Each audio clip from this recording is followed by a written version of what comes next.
혹시 정말 막다른 길에 섰다고 느꼈을 때 문득 떠오른 아주 오래된 기억 하나가 전혀 새로운 길을 열어준 경험이 있으신가요? 오늘 들려드릴 이야기는 바로 그런 순간에 대한 이야기입니다. 시다르타가 깨달음을 얻기까지 그 여정의 가장 결정적인 전환점이 되었던 어느 어린 시절의 기억에 관한 것이죠.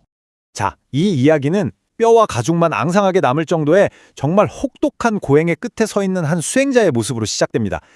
당시에 유행하던 온갖 수행법을 다 해봤지만 그토록 찾아 헤매던 궁극의 지혜, 그 깨달음의 빛은 여전히 보이지 않았습니다. 이상하게도 고행이 깊어질수록 몸이 괴로워질수록 마음속 번뇌는 오히려 더 또렷해지기만 했습니다. 그는 스스로에게 묻지 않을 수 없었죠. 이렇게 내 몸을 괴롭히는 게 정말 맞는 길일까? 이 끔찍한 고통 말고 깨달음으로 가는 다른 길은 정말 없는 걸까? 바로 이 깊은 절망의 순간에 정말 까맣게 잊고 지냈던 어린 시절의 한 장면이 섬광처럼 떠오른 겁니다. 지난 6년간의 고행이 끝내주지 못했던 그 해답이 놀랍게도 바로 그 기억 속에 있었죠. 이야기는 시다르타가 아직 어리고 왕궁에 살던 태자였던 시절로 거슬러 올라갑니다. 당시 삭야족은 벼농사를 중심으로 하는 사회였기 때문에 씨앗을 뿌리기 전에 풍년을 기원하는 이 농경제라는 축제가 정말 중요했어요. 뭐랄까, 한 해의 운명을 결정짓는 그런 날이었죠. 어린 시다르타 태자도 아버지인 수토다나 왕을 따라서 이 행사에 참여하게 됩니다. 처음 태자의 눈에 들어온 건 물론 축제의 화려하고 즐거운 모습들이었습니다. 하지만 얼마 지나지 않아 그의 시선은 그 화려함 뒤에 가려져 있던 전혀 다른 세상을 발견하기 시작합니다. 한번 상상해 보세요. 한쪽에서는 온갖 화려한 장신고로 치장한 왕족들이 즐거운 음악에 맞춰 풍요를 기원하고 있어요.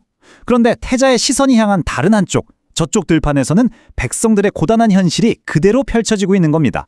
뜨거운 햇볕은 그대로 내리쬐고 농부들은 땀과 진흙으로 온몸이 뒤범벅된 채 지친 소에게 채찍질을 해가며 밭을 갈고 있었죠. 멍에에 짓눌린 소의 목에서는 피가 흐르고 농부의 얼굴에는 깊은 고뇌의 주름이 가득했습니다. 바로 그 순간 어린 태자는 문득 깨닫습니다. 아, 이 화려한 축제는 결국 저 사람들의 고통 위에서 열리고 있는 거구나. 그리고 그의 시선은 거기서 멈추지 않고 인간의 고통을 넘어서 살아있는 모든 것들의 치열한 생존의 현장으로 더 깊이 파고들었습니다. 그저 아름답게만 보였던 자연의 모습 뒤에 숨겨진 냉혹한 현실이 눈앞에 그대로 펼쳐졌습니다. 농부의 쟁기질의 땅이 파헤쳐지자 흙 속에서 벌레 한 마리가 꿈틀거려요. 그러자 작은 새 한 마리가 휙 날아와서 그 벌레를 쪼아먹습니다. 그런데 바로 그 순간 더 큰 매가 나타나서 이번엔 그 작은 새를 낚아채서 사라져버립니다. 태자는 이 끝없이 이어지는 고통의 사슬을 보면서 잡아먹는 자와 먹히는 자, 그 모두를 향한 깊은 연민을 느꼈습니다. 온 세상의 고통을 온몸으로 마주한 어린 태자는 더 이상 축제의 소란 속에 머물 수가 없었습니다. 그는 조용한 곳을 찾아 발걸음을 옮기기 시작합니다. 태자의 발길이 멈춘 곳은 한적한 숲속에 우뚝 서 있는 한 그루의 잠부나무 아래였습니다. 짙고 푸른 잎이 만들어주는 시원한 그늘 아래 자리를 잡고 앉아서 그는 방금 자신이 목격했던 생명의 진짜 모습에 대해 아주 깊은 생각에 잠겨 들었습니다. 강한 존재가 약한 존재를 짓밟고 살아남기 위해 모두가 발버둥치는 이 현실, 그 모든 것의 뿌리에는 결국 끝없는 탐욕이 있다는 걸 보게 된 거죠. 그리고 그의 마음속에서 하나의 굳은 다짐이 싹 텄습니다. 나는 다른 생명의 눈물과 고통을 대가로 하는 저런 탐욕에는 결코 사로잡히지 않을 것이다. 바로 그 순간이었습니다. 시다르타는 아주 자연스럽게 깊은 명상 상태, 불교에서 말하는 초선에 들어갔습니다. 여기서 이게 정말 중요한데요.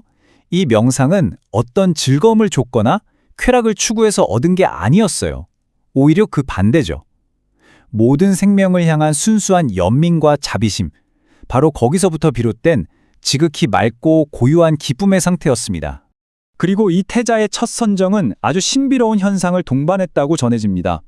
시간이 흘러서 해가 서쪽으로 기울자 다른 나무 그림자들은 모두 자리를 옮겼는데 신기하게도 시다르타가 앉아있는 그 잠부나무의 그림자만은 조금도 움직이지 않고 계속해서 태자를 보호하고 있었다는 겁니다. 나중에 아들을 찾아 나선 아버지 수토다나 왕이 이 광경, 그러니까 깊은 평온함에 잠긴 아들과 그를 감싸는 신비로운 나무 그림자를 보고는 자신도 모르게 아들의 발 앞에 엎드려 절을 올렸다고 합니다.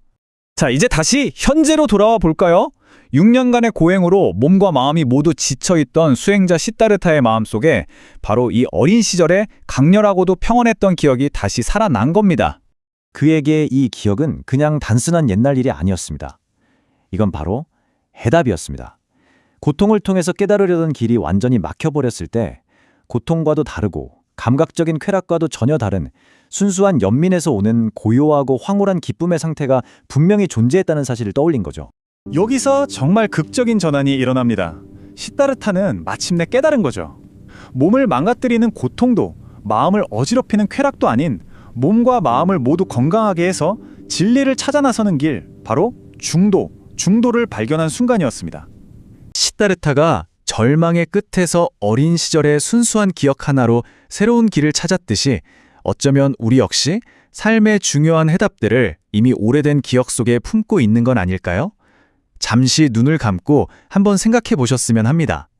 여러분의 삶에 새로운 길을 열어줄 잠부나무 아래의 기억은 과연 무엇입니까?